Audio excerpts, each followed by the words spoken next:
ख्याल ये टाइम नहीं है कि इस तरह की बातचीत की बात करना अपनी कमज़ोरी के मुतरादिफ है। पाकिस्तान और पाकिस्तान की रियासत का एक प्रिंसिपल स्टैंड था कि जब तक आर्टिकल 35A और 370 ख़त्म नहीं हो जाता उस वक्त तक हम बातचीत नहीं करेंगे। 2019 को जो भारत ने कश्मीर में कश्मीरियों के साथ किया, क्या उसके बाद भी भारत मुज़ाकरात की मेज़ पर आएगा या नहीं, यह खुद में एक सवाल है। लेकिन वज़ीर आज़म पाकिस्तान मुज़ाकरात की पेशकश ज़रूर कर रहे हैं। लेकिन इसी के साथ हिना रब्बानी खर ने ये कहा है कि India is darling of the west. India west का डार्लिंग है और जब रिलेशंस की बात आती है तो पाकिस्तान के साथ रिलेशंस पर उसके कुछ टर्म्स एंड कंडीशंस भारत नहीं मानता था। इंडिया को ये जरूरत कैसे हो गई कि उसने वो स्टेप ले लिया जो 1947 से लेकर 2023 तक वो नहीं ले सका। कुछ वजह तो थी ना उसकी।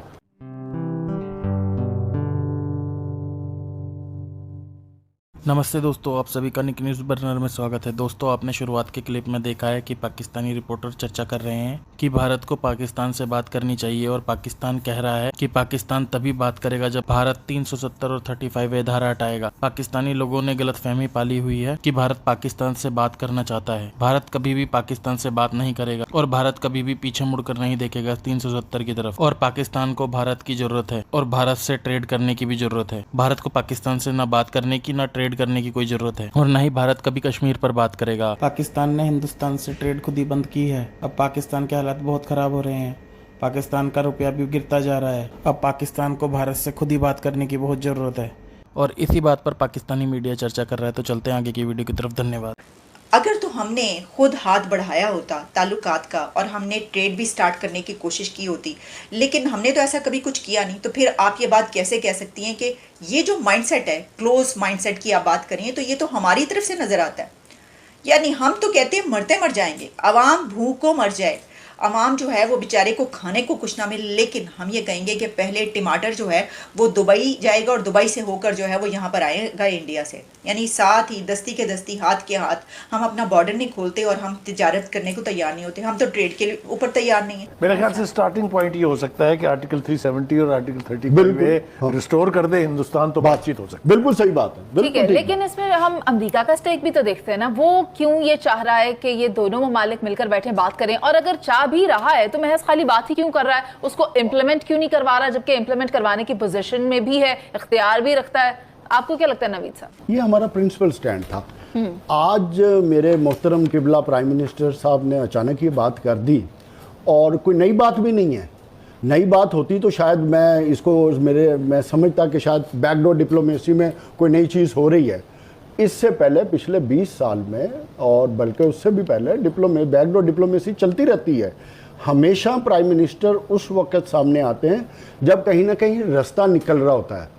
आज आपके जो BCCI के चेयरमैन हैं, जो उधर के इंटीरियर मिनिस्टर अमित शाह के बेटे हैं, उनकी भी स्टेटमेंटें देख लें। वो तो आपके साथ क्रिकेट तक नहीं खेलना चाहते और किस तरह आपने मेहनत तरला करके उनको लेकर आए हैं। और ये भी आप बात तय हो गई कि आप इंडिया में खेलेंगे। हमारी तरफ से जवाब है, हम तो न्यूट्रल ग्राउंड में, और आप एशिया कप के होस्ट कर रहे हैं और आपको 2 या 4 मैच मिले। सो आपने प्रिंसिपली अपने आप को उस नहज पे ले आए हो कि आप मिन्नत तरला भी कर लो, तो अब आपसे वो बातचीत तैयार नहीं है। क्यों? कि आप अपने अंदरूनी हालात तो देखो। सबसे पहले आप किसी के से बातचीत पे लाने के लिए अपने आप को स्ट्रांग करते हो। आज मोदी सरकार के 76 बयान हैं जो आपके खिलाफ हैं कि हम बात किससे करें। वो बात करते हैं जी कि पाकिस्तान के जो हालात हैं उस पर हमें कुछ करने की ज़रूरत नहीं है, ये खुद ही अपने साथ दुश्मनी कर रहे हैं। तो मुझे बताओ, ऐसी सिचुएशन में ऐसे बयान दे के हम अपनी कमज़ोरी और अपने आप को एक्सपोज कर रहे हैं।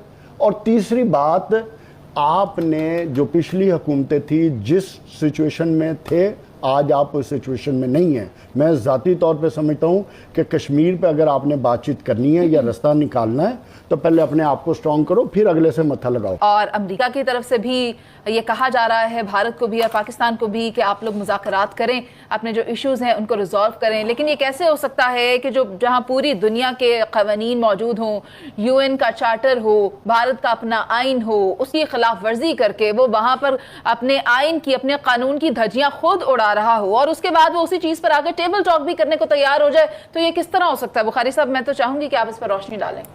जी बिल्कुल, आपने ठीक कहा है। यकीनी तौर पे जो दो एक्ट थे, आर्टिकल 372 और आर्टिकल 35A, ये कश्मीर के स्पेशल स्टेटस को डिफाइन करने के लिए हिंदुस्तान के आइन में शामिल किए गए थे। इनको रिवोक किया है मोदी ने, और वो स्टेटस जो था स्पेशल, वो state of Jammu and Kashmir का ख़त्म कर दिया है। इसके ऊपर वो कभी बात करने के लिए आमादा नहीं होगा मोदी। मैं आपको शर्त लगाने के लिए तैयार हूँ। अमेरिका की तरफ से बयान दिया जाना कि जी ठीक है, दोनों ममालिक जो हैं वो आपस में बातचीत करें, वो रिस्पॉन्स है प्राइम मिनिस्टर शहबाज शरीफ की उस ऑफ़र का जो उन्होंने भारत को की है कि आप आइए, मुज़ाकरात के ज़रिए हम तमाम मसाइल का हल करते हैं। लेकिन एक प्री कंडीशन है, वो ये कि कश्मीर का इशू जो है वो सबसे पहले एड्रेस होगा। वो भारत ये चाहता है आप हमसे ट्रेड कर लें, भारत ये चाहता है कि सार्क के प्लेटफॉर्म पे आके दोनों तरफ जो है वो एक दूसरे को कॉरिडोर मुहैया करें ताकि अफगानिस्तान तक हिंदुस्तान के गुड्स जा सके। ये सब वो करने के लिए तैयार है, लेकिन कश्मीर के ऊपर आने के लिए वो तैयार नहीं है। ये हमारा तजुर्बा है कि आज तक कभी भी कोई इनिशिएटिव जो है वो भारत की तरफ से मुज़ाकरात के लिए नहीं आया। जब ये ऑफ़र की गई है पाकिस्तान की तरफ से की गई है, और अब ये लेटेस्ट ऑफ़र जो है इसको मोदी सरकार को चाहिए कि वो इसको संजीदगी से लें। देखिए, अमेरिका ने तो बार बार यही कहा है कि हम इसको फैसिलिटेट कर सकते हैं, साल से हम नहीं कराएंगे। अच्छा। क्योंकि भारत नहीं मानता था। लेकिन ये जो इशू है इसमें बुनियादी बातें सिर्फ दो हैं। 1947 से लेकर 2019 के दरमियान कितना फ़र्क है? तो आया इंडिया को ये जरूरत कैसे हो गई कि उसने वो स्टेप ले लिया जो 1947 से लेकर 2023 तक वो नहीं ले सका? कुछ वजह तो थी ना उसकी, उसको तलाश करने की ज़रूरत है। और उसके बाद हमारी क्या तैयारी थी, हमने इस मामले को कैसे उछालना था? ये हवा में हुआ है, हवा में नहीं हुआ। सिर्फ मैं 1 मिनट आपका लूँगा जी। मोदी के मंशूर में था कि मैं कश्मीर की, मकबूजा कश्मीर की जो खसूसी है उसे ख़त्म कर दूंगा, ऐलान किया उसने। उसकी इलेक्शन स्पीचेस थी। वो वहाँ कैंपेन पे गया तो उसने वहाँ जाके देखा कि UN ऑब्जर्वर बैठे हुए हैं। उन्होंने कहा ये क्यों है? उसने कहा जी ये तो 47 से इनको उठा दो इनको। हम जैसे साफियों ने उसको शोर मचाया है कि ये कोई बहुत बड़ी गेम होने जा रही है, ये ख्याल करें ये कैसे हो सकता है। इस पर कोई बोला भी नहीं, उसने निकाल दिया। और उसके बाद अल्टीमेट क्या हुआ कि ये हमारा एक पेज जो है वो अमेरिका जाता है, उसके बाद कश्मीर के हवाले से हमें खुशखबरी सुनाई जाती है, और खुशखबरी क्या निकलती है? ये निकलती है। और मैं आपको जिम्मेदारी से कह रहा हूँ, उसके बावजूद भी हमने मुज़ाकरात की कोशिश तक नहीं की, वो तो उन्होंने नहीं सुना। सही, हम तो लगे हुए थे। ठीक। तो ये जो भी बयान आ रहा है, ये बयान है करवायती सा बयान है। ठीक है।